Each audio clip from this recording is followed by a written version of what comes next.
প্রিয়তমা মা, আপনি ঠিকই বলেছেন, গভীর রাতে ওটের দুধে পানি মিশালে ওমর দেখবে না, কিন্তু মা খেয়াল রাখবেন, ওমর যদি নাও দেখে, ওমরের রব কিন্তু দেখে। চিল্লায় বলেন ঠিক কিনা? দিস ইজ কল্ড তাকওয়া। লাউলা রাআ উমারু লা রাআ রাব্বু উমর। ওমর দেখে না, কিন্তু ওমরের রব দেখে। চিল্লায় বলেন ঠিক কিনা? এজন্য রব্বুল আলামিন বলেন, লা তুদরিকুহুল আবসার ওয়া হুয়া ইউদরিকুল আবসার ওয়া হুয়াল লাতীফুল খাবীর। তিনি এমন সত্তা, দুনিয়ার কোন চোখ তাকে দেখে না, কিন্তু দুনিয়ার সবগুলো চোখকে, সব মানুষের অ্যাক্টিভিটিসকে, আরশের উপর থেকে সব কিছু মুহূর্তে মুহূর্তে দেখতে পান কে?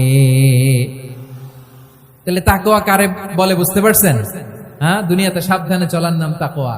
কেউ দেখে না, কিন্তু আল্লাহ দেখে। এই সেন্স, এই জবাবদিহিতার ভয়, দ্য সেন্স অফ অ্যাকাউন্টেবিলিটি, এই সেন্স নিজের মধ্যে গ্রো করার নাম হচ্ছে তাকওয়া।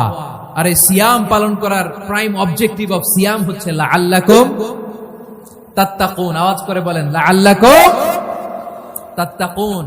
আমার প্রিয় ভাইয়েরা, এই আসন্ন রমাদান, এটা এমন এক বরকতের মাস, যে মাসে আমরা নিজেদের নাফসের উপর নিয়ন্ত্রণ প্রতিষ্ঠা করি। সারা বছর নাফস আমাদেরকে নিয়ন্ত্রণ করে, আর রমাদানে আমরা নাফসকে নিয়ন্ত্রণ করি। কথা বুঝতেছেন? সারা বছর নাফস আমাদেরকে নিয়ন্ত্রণ করে। এই যে এখন আমার খেতে মনে চাইলে, যে খেজুর রাখা, আমি খেজুর খেতে পারবো, নাটস আছে, বাদাম খেতে পারি। খাইতে মন চাইলে পানি, আমার রুহুটা চায়, আমার নাফসটা খেতে চায়, আমি খেতে পারি, পান করতে পারি। বিবাহিতরা দিনের বেলায় স্ত্রীর সাথে মেলামেশা করতে চাইলে করতে পারে, কিন্তু রমাদানে দিনের বেলায় খেতে মনে চায়, কিন্তু আমরা খাই। আমার প্রবৃত্তি খেতে চায়, কিন্তু প্রবৃত্তির কথা আমরা শুনি, কথা কয় না।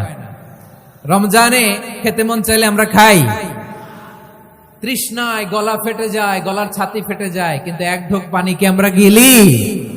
বিবাহিতরা দিনের বেলা স্ত্রীর সাথে কি মেলামেশায় যায়? না। তার মানে সারা বছর নফস আমাদেরকে নিয়ন্ত্রণ করে, আর রমাদানে নফসের উপর আমরা নিয়ন্ত্রণ প্রতিষ্ঠা করি। নফসের লাগাম আমরা রমাদানে টেনে ধরে। চিল্লায় বলেন ঠিক কিনা? এজন্য আমার প্রিয় ভাইয়েরা, নফসের উপর নিয়ন্ত্রণ নিতে চাইলে রমাদানের রোজার কোনো বিকল্প নাই। এটা এমন মাস, যে মাসের ফজিলতেরও কোনো শেষ নাই। এই মাসকে বলা হয় দ্য মান্থ অফ হোপ। এটা আশা জাগানিয়া মাস। রমজানের কথা শুনলে আশা জাগে না হৃদয়ে? ইদা জাআ রমাদান ফুতিহাত আবওয়াবুস সামা ওয়া গুল্লিকাত আবওয়াবু জাহান্নাম ওয়া সুফিদাতিশ শায়াতিন। রমাদান আসলে আকাশের দরজাগুলো খুলে দেয়া হয়, মানে জান্নাতের। জাহান্নামের দরজাগুলোকে লক করে দেয়া হয়, শয়তানকে চেইন আপ করা হয়। ইবাদত করলে শুধু করতেই মনে চায়। চিল্লায় বলেন না সুবহানাল্লাহ। রমজানে ইবাদতে যেই মজা পাওয়া যায়, সারা বছর অন্য কোনো মাসে এই মজা আপনি পান? আমার চাঁপাইনবাবগঞ্জের ভাইরা আওয়াজ করে বলেন না, রমজানে ইবাদতে যেই মজা অন্য মাসে এটা পান? কারণ রমজানে ইবাদত করলে সওয়াবও বেশি, ইবাদতের একটা পরিবেশ থাকে, ঠিক কিনা বলেন? অন্য মাসে ইবাদত করলে এর সওয়াব পাওয়া যায় গাণিতিক হারে, রমজানে ইবাদত করলে সওয়াব বাড়তে থাকে জ্যামিতিক হারে। সুবহানাল্লাহ কইবেন না? অন্য মাসে সওয়াব বাড়ে গাণিতিক হারে, রমাদানে ইবাদত করলে সওয়াব বাড়ে। কিভাবে জ্যামিতিক হারে বাড়ে দেখেন, রমাদানে একটা নফল করলে ফরজের সমান সওয়াব, একটা ফরজ করলে 70 থেকে 700 গুণ সওয়াব, রমজানে উমরা করলে হজের সমান সওয়াব। সুবহানাল্লাহ নাই? দ্য মান্থ অফ হোপ, আশা জাগানিয়া মাস। এই মাস আমাদেরকে হোপফুল করে, আশাবাদী করে। রমাদান যেমনি দ্য মান্থ অফ হোপ, আশা জাগানিয়া মাস, এট দ্য সেম টাইম এই রমাদান হচ্ছে মান্থ অফ ওয়ার্নিং, একটা ওয়ার্নিং এর মাস। নবী যেমনি আশা জাগাইছে, আবার ওয়ার্নিং দিয়েও গেছে, খবরদার। ওয়ার্নিংটা কেমন? আল্লাহর হাবিব সাল্লাল্লাহু আলাইহি ওয়াসাল্লাম মসজিদে নববীর ভেতরে, হঠাৎ তিনি মসজিদে নববীর মিম্বারে পা রেখে বললেন আমিন। দ্বিতীয় ধাপে পা রেখে বললেন আমিন, তৃতীয় ধাপে পা রেখে বললেন আমিন। সাহাবারা অবাক হয়ে বললেন, ইয়া রাসূলুল্লাহ, ইয়া হাবিবাল্লাহ, 3 বার শুধু আমিন আমিন পড়লেন, কেন পড়লেন আমরা কিছু জানি না, আমাদেরকে জানিয়ে দেন কেন আপনি 3 বার আমিন বললেন। রাহমাতাল লিল আলামিন আল্লাহর হাবিব বললেন, ও আমার প্রাণের সাহাবীরা, আমি যখন মসজিদে নববীর মিম্বারের প্রথম ধাপে পা রেখেছি, সাইয়েদনা জিবরিল এসে আমাকে বলেছে, ও নবী, আপনার নাম শুনে যে ব্যক্তি আপনার উপর দুরূদ পড়ে না তার ধ্বংস আপনি বলেন আমি বলেছি আমিন। দ্বিতীয় ধাপে পা রাখার পর সাইয়েদনা জিবরাইল বললেন, ইয়া রাসূলুল্লাহ, মাতা পিতাকে বার্ধক্য অবস্থায় পেয়ে তাদের সেবা করে, তাদের সাথে সদাচরণ করে যে সন্তান জান্নাত কামাতে পারলো না তার জন্য ধ্বংস আপনি বলেন আমিন। আমি বলেছি আমিন। আবার মিম্বারের তৃতীয় ধাপে ঠিক যখনই আমি পা রাখলাম, সাইয়েদনা জিবরাইল বললেন, নবী, পরে এই মাসে ইবাদত করে যে ব্যক্তি নিজের গুনাহ মাফ করাতে পারলো না তার জন্য ধ্বংস আপনি আওয়াজ করে পড়েন আমিন।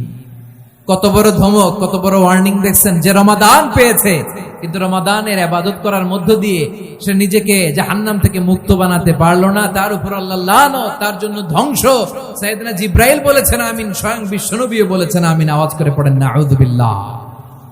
তাহলে রমজান আসবে আর আমরা নিজেদেরকে জাহান্নামীদের লিস্ট থেকে নাম কাটিয়ে জান্নাতীদের লিস্টে উঠাতে পারবো না। এর চেয়ে বড় হতভাগা কি আর কেউ থাকতে পারে? আওয়াজ করে বলেন। তাহলে রমাদানের এই রহমত, বরকত, মাগফিরাত, ফজিলত আমাদের কামাই করার দরকার আছে না নাই? আর মাত্র 7 দিন বাকি। আর মাত্র কয়দিন? এগুলো নিয়ে আমাদের কোনো আগ্রহ নাই। তোমাকেই খুঁজছে বাংলাদেশ, ক্লোজ আপ ওয়ান, আর মাত্র 7 দিন বাকি। টেলিভিশনে বিজ্ঞাপন আছে না নাই? রেফেল ড্র হবে লটারির, আর মাত্র 5 দিন, আছে না নাই?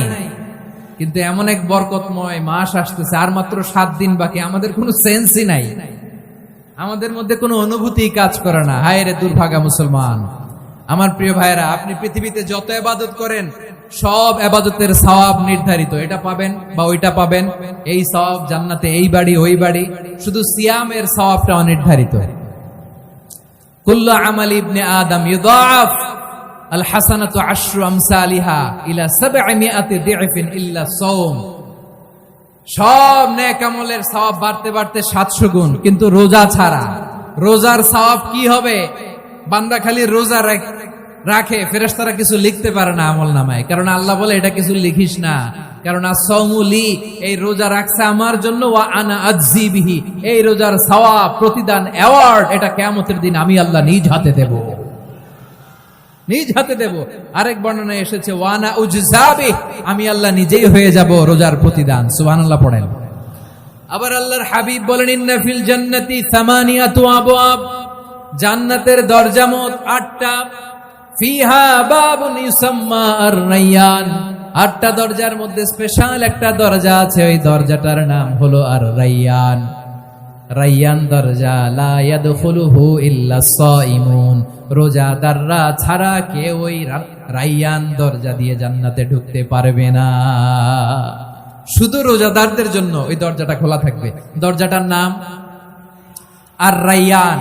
এই লাখো জনতা আওয়াজ করলে এই আওয়াজ হয়। বলেন, রোজাদারদের জন্য জান্নাতে স্পেশাল যে লাল গালিচার সংবর্ধনা এন্ড স্পেশাল এন্ট্রি, ওই দরজাটার নাম কি? আর রায়্যান শব্দটা কেমন লাগে? ভালো লাগে।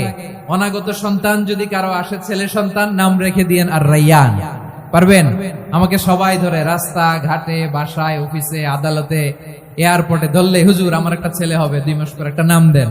চাপাই নবাবগঞ্জবাসীর জন্য আমি একটা নাম দিয়ে গেলাম।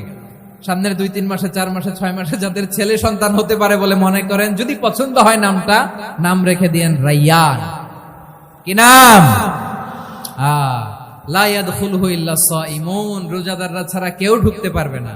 মান দাখালাহু লাম ইয়াদমা আবাদা, একবার যে এই গেট দিয়ে ঢুকবে, he will never be thirsty again, তার গলা থেকে চিরকালের জন্য আল্লাহ তৃষ্ণা মিটায়া দিবে। আমরা ওই রায়্যান দরজা দিয়ে সেদিন জান্নাতে ঢুকতে চাই কি চাই না? আমার প্রিয় ভাইরা, প্রতি রাতে রমাদানে আল্লাহর ফেরেশতারা আহ্বান জানায়, ইয়া বাগিয়াল খাইরি আকবিল, ইয়া বাগিয়াশ শাররি আকসির, হে কল্যাণের পথের যাত্রী, আকবিল, প্রসিড, আরো ইবাদত করো, আগাও আগাও, আরো জান্নাতের নাজ নেয়ামত কামাও। হে অকল্যাণের পথের যাত্রী, আকসির, স্টপ স্টপ, অনেক হয়েছে। আন্না, এই রমাদান এটা পাপের মাস নয়, এটা ইবাদত করে জান্নাত কামানোর মাস। চিল্লায় বলো ঠিক কি না? ওয়ালিল্লাহি উতাকাউ মিনান নার ওয়া যালিকা কুল্লা লাইলা, প্রতি রাতে, রমাদানের প্রতি রাতে আল্লাহ তাআলা এরকম লাখো বনি আদমকে maaf করে দেওয়ার ঘোষণা দেয়, নাজাতের ঘোষণা দেয়। আমরা আল্লাহর পক্ষ থেকে মাফ, নাজাত চাই কি চাই না? আমরা যদি নাজাত পেয়ে যাই আর কিছু চাই? কথা বলে না। আমাদের নাজাত লাগবে। আওয়াজ করে বলেন তো কি লাগবে? আর কিছু যে চাই না আমি, চাই গো নাজাত। আল্লাহ তোমার কাছে আমার এই মুনাজাত। আর কিছু যে চাই না আমি, চাই গো নাজাত। আল্লাহ তোমার কাছে আমার এই মুনাজাত। আল্লাহ তোমার কাছে আমার এই মুনাজাত। পড়েন আমিন, আর জোরে আমিন। তাহলে রমাদানকে আমরা বুদ্ধিমানের মতো কাজে লাগাতে চাই কি চাই না? হ্যাঁ, বুদ্ধিমানের মতো কাজে লাগাইতে হবে। মুমিনরা স্মার্ট হয়। এই রমাদানে আমাদের কি করণীয়, কি বর্জনীয়, সংক্ষেপে 7টা করণীয় 7 মিনিটে, 7টা বর্জনীয় 7 মিনিটে বলে আমরা বিদায় নিব ইনশাআল্লাহ। বলেন, কেউ উঠা বসা করব না ইনশাআল্লাহ। বলেন মাশাআল্লাহ, অনেক শান্ত। জি, আমার দিকে তাকান। রমাদানে, আসন্ন রমাদানে আমাদের 7টি করণীয়। 1 নাম্বার করণীয়, এই রমাদানকে আপনি কোরআনময় করে তুলুন। কোরআনময় করে তুলুন 2025-এর রমাদান। এই হচ্ছে আজকের প্রোগ্রামের স্লোগান। জোরে বলেন ঠিক কিনা? কোরআনময় করতে রাজি আছেন? কোরআন তেলাওয়াত করতে রাজি আছেন? আমার প্রিয় ভাইরা, ধীরস্থির ভাবে কোরআন তেলাওয়াত করুন, তাড়াহুড়ো করে নয়। আনাস রাদিয়াল্লাহু তাআলা আনহু বলতেন, রুব্বা কারি লিল কোরআন ওয়াল কোরআনু ইয়ালআনহু। কোরআনের অনেক কারি আছে যারা কোরআন পড়ে কিন্তু সওয়াব পায় না, বরং আল্লাহর কোরআন তার বিরুদ্ধে আল্লাহর দরবারে নালিশ করে আর লানত করতে থাকে। আমরা কি ওইরকম কোরআনের তেলাওয়াতকারী হতে চাই? না। ধীরস্থির ভাবে, ওয়ারাত্তিলিল কোরআন তারতিলা, তারতিলের সাথে পড়বেন। বিষ্ণু ইসা ইসলাম কানা ইয়ামুদ্দু সাওতাহু মাদ্দান, টেনে টেনে পড়তেন। আলহামদুলিল্লাহি রাব্বিল আলামিন আর রহমানির রহিম মালিকি ইয়াউমিদ্দিন ইয়্যাকা না'বুদু ওয়া ইয়্যাকা নাস্তাঈন اهدنا الصراط المستقيم صراط الذين أنعمت عليهم غير المغضوب عليهم ولا